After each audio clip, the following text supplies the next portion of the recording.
Vokasi, saat ini kita melesat di Palembang.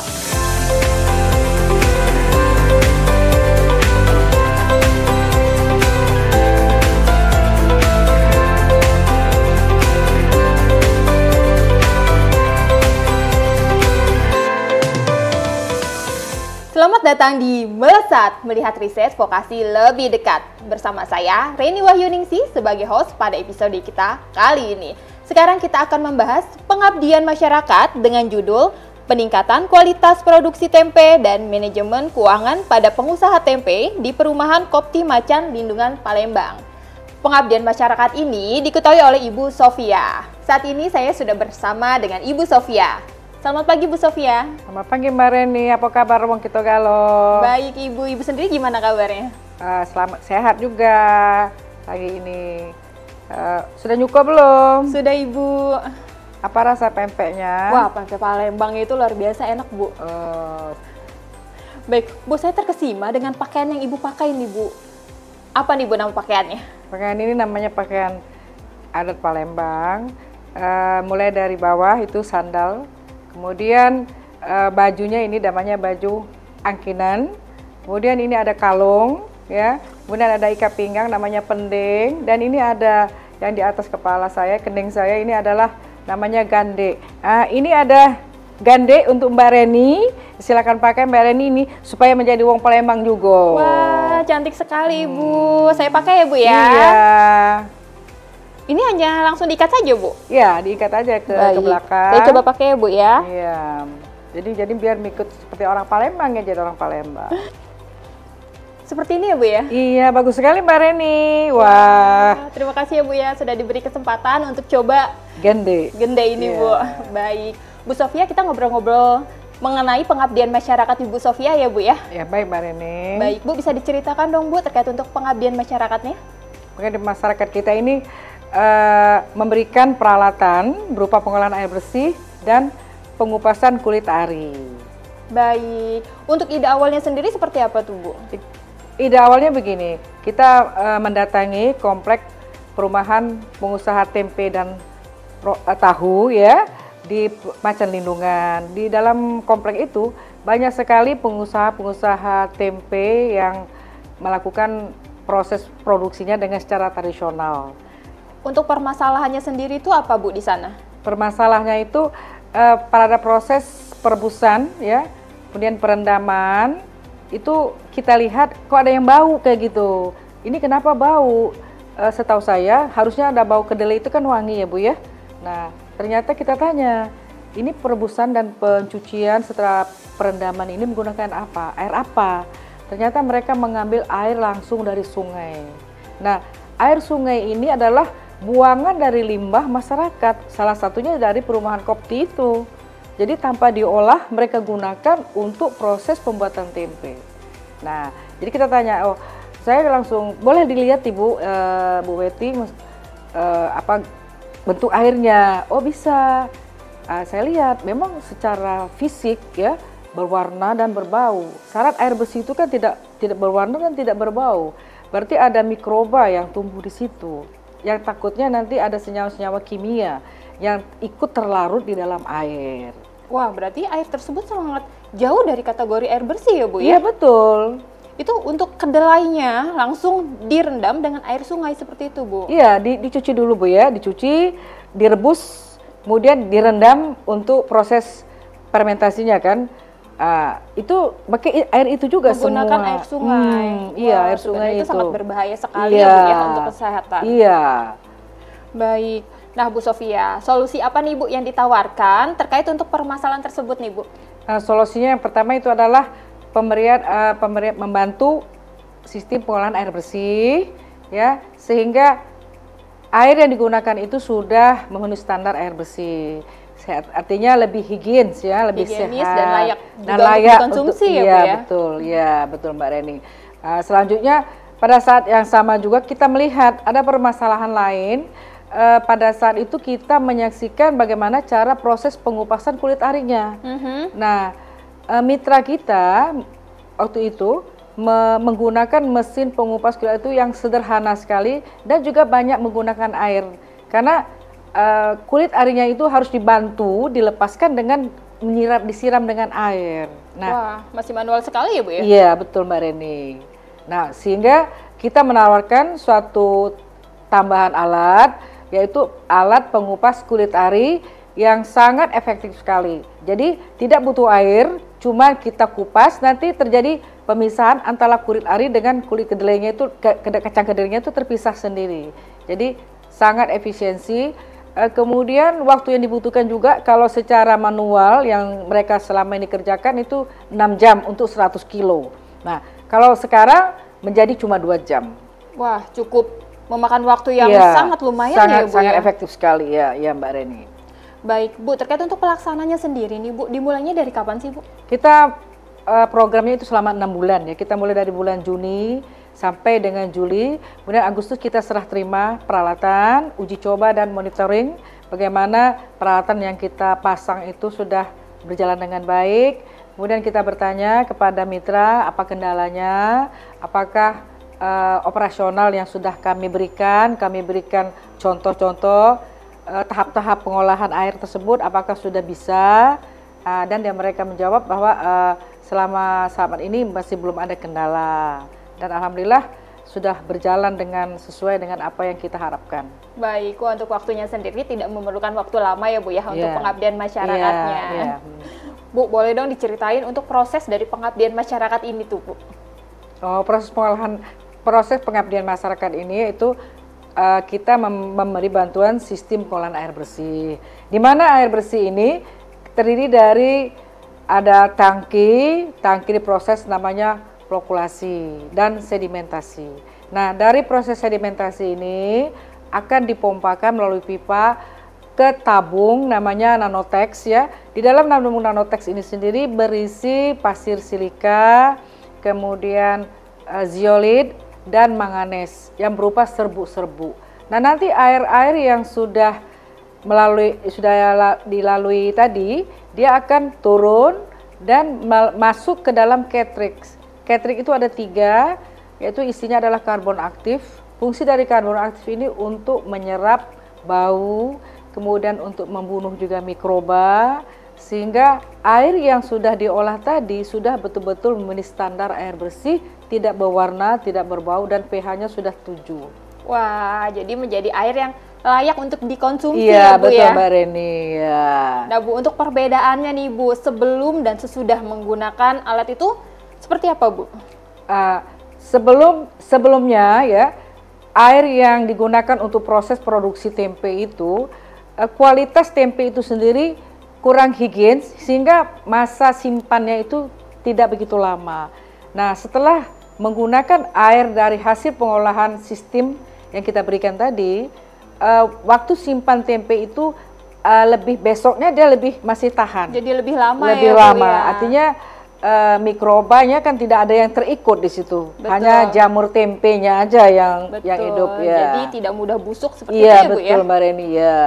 Nah Bu, kalau untuk sistem kerja dari filter airnya sendiri itu seperti apa Bu? Sistem kerjanya itu dengan cara filtrasi dia. Filtrasi, kemudian air yang dari bak flokulasi itu kan dipompakan Mbak Reni ya. Nah, dia akan melalui pasir-pasir, dia dalam bentuk serbuk dia.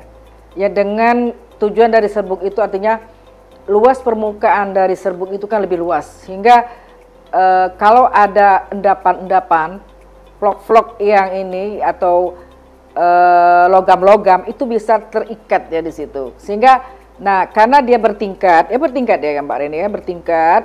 Nah, nanti lama-lama air yang keluar itu sudah bersih dia.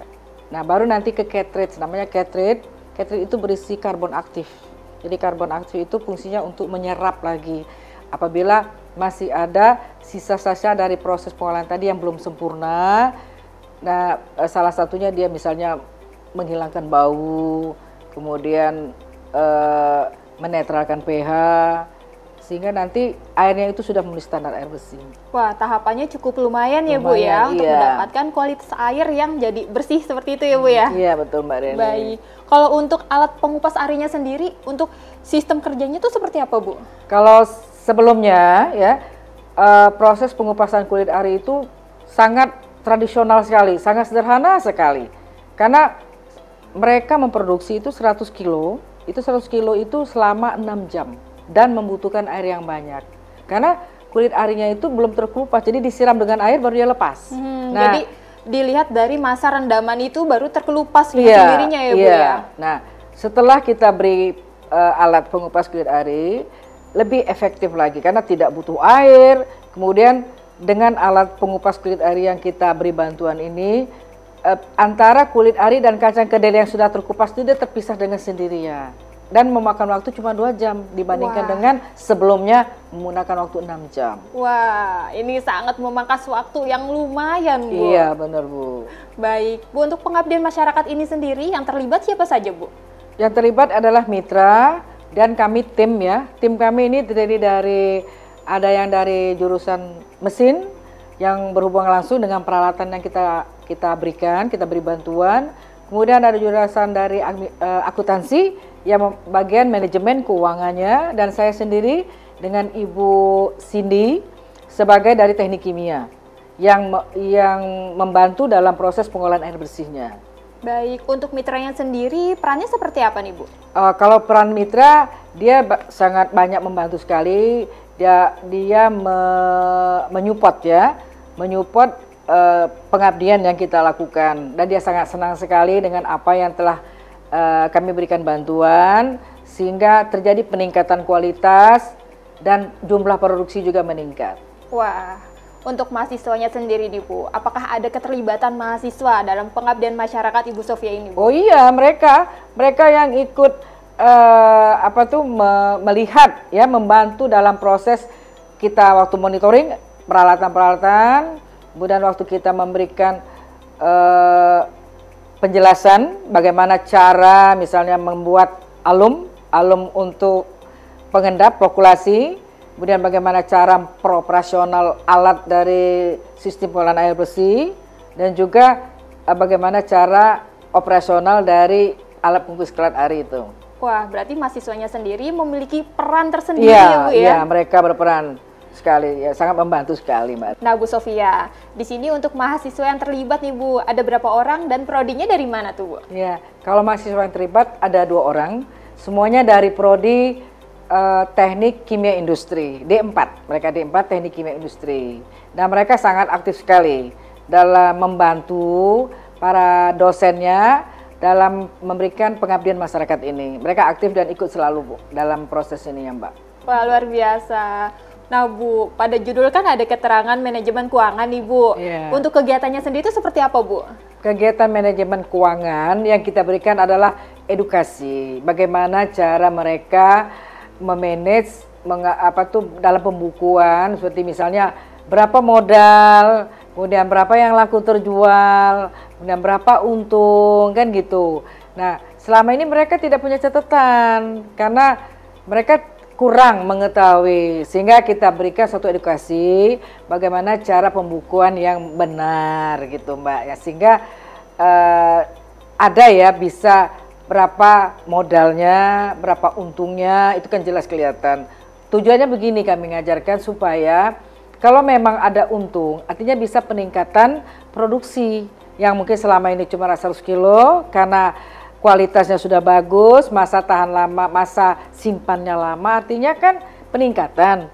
Artinya dia karena nilai jualnya kan lebih banyak, sehingga bisa menambah jumlah produksi tempenya dari 100 menjadi 150. Karena alatnya walaupun ditambah dengan 50 kilo tetap efektif, memakan waktu yang tidak begitu lama. Sudah itu airnya juga hemat gitu loh Mbak. Wah, ini paket lengkap sekali ya Bu ya. Jadi tidak hanya disediakan alatnya, tapi juga ada manajemen keuangannya ya Bu ya. Iya, benar ya. Jadi sangat paket lengkapnya ini ya, alhamdulillah banyak manfaatnya bagi mereka, dan kita sangat senang sekali dengan bentuk pengabdian masyarakat ini Mbak Reni. Wah, Bu, ada nggak sih perubahan secara signifikan nih Bu bagi mitra tersebut Bu? Iya, pasti ada dong. Wah, ya, apa tuh Bu? Iya, misalnya kan pertamanya tadi kan saya bilang bahwa efektivitas waktu karyawannya kan cukup 2 jam aja. Dia kan ada karyawannya Mbak, satu ya, karyawan yang untuk khusus mengupas kulit kedelai itu kan ada satu. Ya, selama dia memakan waktu 6 jam, sekarang menjadi cuma 2 jam udah cukup. Jadi istirahat dia 4 jam kan. Kemudian air yang kita berikan, sistem pengolahan airnya, artinya secara standar air bersih kan sehat. Sehat artinya dia juga bisa mengkonsumsi untuk kebutuhan dia sehari-hari, kemudian juga menghemat, dia kan menggunakan juga air komersil ya. Nah, dia juga bisa sekarang penggunaan air komersilnya sudah menurun, artinya cukup dengan menggunakan air yang kita kasihkan dengan alat ini aja, Pak. Wah, pastinya lebih menguntungkan ya Bu ya untuk mitra itu sendiri ya. Ya. Baik, Bu, ada nggak sih Bu kisah menarik selama pengabdian masyarakat ini berlangsung nih Bu? Ya, kalau kisah menarik itu banyak sekali ya. Karena keterbatasan ruang, tempat produksinya. Jadi kita itu kemarin waktu mau masang alat itu, cuma tempatnya itu mungkin berapa meter ya, kecil sekali. Sementara alat yang mau kita berikan itu sebenarnya besar. Karena kondisi kan 1.000 liter itu kalau masuk pintu aja nggak masuk Mbak. Wah, lalu gimana tuh? Jadi kita hanya ya dengan berhati kita harus tukar yang menjadi 500 liter. Nah itu pun mungkin nggak enak ya. Di situ kan kita menggunakan WC dia lama. Ya itu yang kita mungkin yang satu yang sangat terkesan. Tapi mereka ya kita sebagai pengabdi kita tetap akan laksanakan walaupun kondisinya bagaimana. Nah, sebenarnya juga gini ya, karena mereka mungkin keterbatasan ilmu, jadi pada saat penambahan dosisnya itu dosis alum yang harus ditambahkan itu terlalu banyak, sehingga ya kalau terlalu banyak kan dia tidak mau larut kan Mbak ya. Iya. Nah jadi kapan mau memindahkannya? Hanya dia bertanya kenapa Bu Sofia kok nggak larut ya? Saya bilang terlalu banyak. Jadi oh berapa harusnya? Ya harusnya misalnya 4 kilo hanya untuk 500 liter. Nah itu pun harus diaduk dulu, baru diendapkan. Jangan langsung dipakai, karena kan nanti akan merusak sistem membran kita. Iya, berarti memang harus ditunggu sampai mengendap dengan sendirinya. Iya, terjadi flok ya, Bu, iya, benar Mbak Reni. Baik, ada tantangan tersendiri nggak Bu selama pengabdian masyarakat itu berlangsung? Iya, tantangannya sih banyak sekali ya. Kita sebagai tim waktu itu memang kita langsung coba. Kami tim pada saat uji coba peralatan-peralatan itu kita langsung mencoba dengan memasukkan misalnya kacang kedelai ya, kita coba betul, kita nyalakan di depan mitra, disaksikan tim bahwa alat yang kita serahkan ini adalah memang layak untuk dipakai.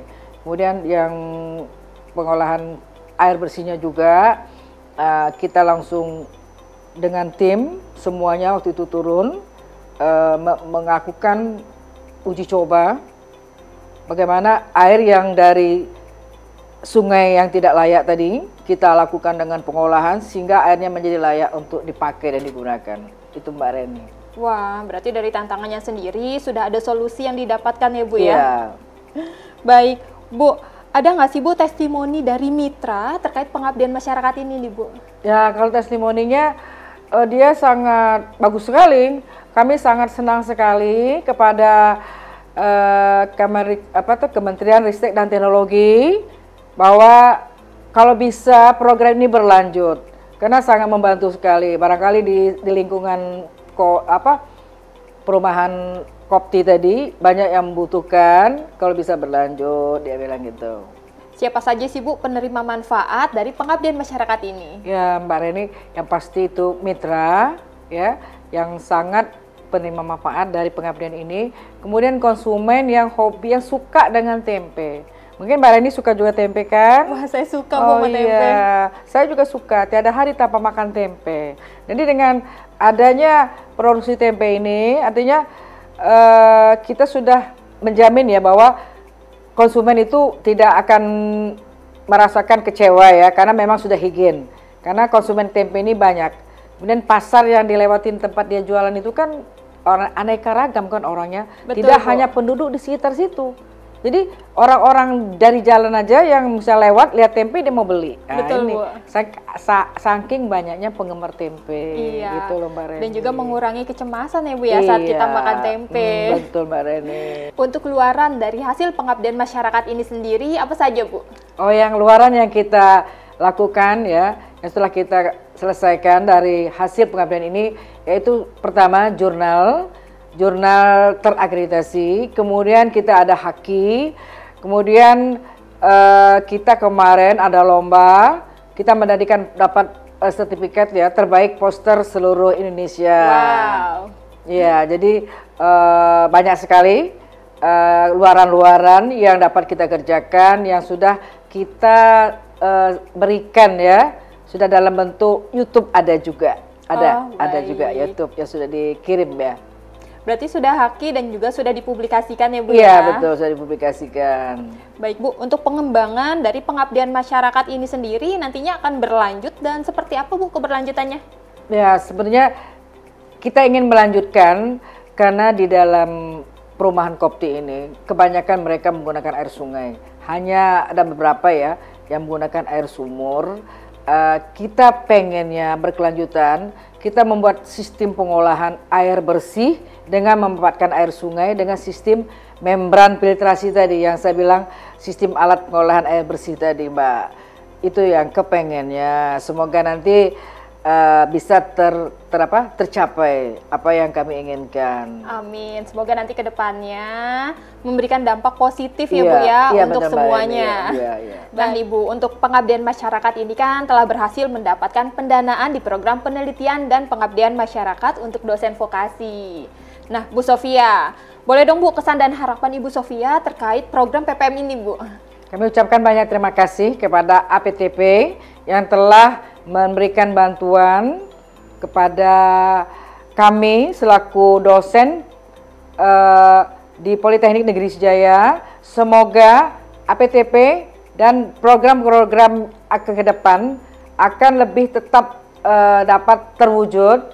Kemudian pendanaannya diharapkan lebih baik lagi ya, karena supaya program pengabdian masyarakat itu betul-betul berjalan dengan baik. Karena kita yang berharap dana ini ya, kalau dananya terbatas artinya pengabdian atau pemberian peralatan, kemudian sistem yang akan kita sampaikan juga terbatas. Itu aja Mbak Reni. Nah nih Bu, boleh dong kasih tips and trick untuk sobat vokasi semua agar mendapatkan pendanaan yang sama dengan Bu Sofia. Terima kasih Mbak Reni. Kalau untuk pendanaan yang seperti kami telah lakukan, kita harus sering-sering melihat kondisi masyarakat. Bagaimana masyarakat itu, apa kebutuhannya. Sehingga kita bisa memberikan suatu pengabdian kepada masyarakat sesuai kebutuhan mereka. Apa yang harus dilakukan, apa yang harus dibuat, sehingga masyarakat yang memang membutuhkan itu dapat terbantukan. Itu loh Mbak Reni. Pengabdian masyarakat Bu Sofia bersama tim tidak hanya memberikan bantuan di ranah produksinya saja, tetapi juga memberikan edukasi pada manajemen keuangannya. Nah Ibu, terima kasih banyak ya Bu ya sudah meluangkan waktunya untuk ngobrol mengenai pengabdian masyarakat Ibu bersama tim nih Bu. Sama-sama Mbak Reni, makasih. Nah Sobat Vokasi, terima kasih sudah menonton tayangan ini. Semoga memberikan inspirasi dan juga bermanfaat untuk Sobat Vokasi semuanya. Jangan lupa like, komen, dan subscribe di channel ini. Sampai jumpa di episode selanjutnya di Melesat Melihat Riset Vokasi Lebih Dekat. Bu Sofia, terima kasih banyak ya Bu ya. Sama-sama Mbak Reni, sampai jumpa lagi. Iya Ibu, semoga nanti pengabdian masyarakatnya berdampak positif untuk semuanya ya Bu. Iya, sama-sama.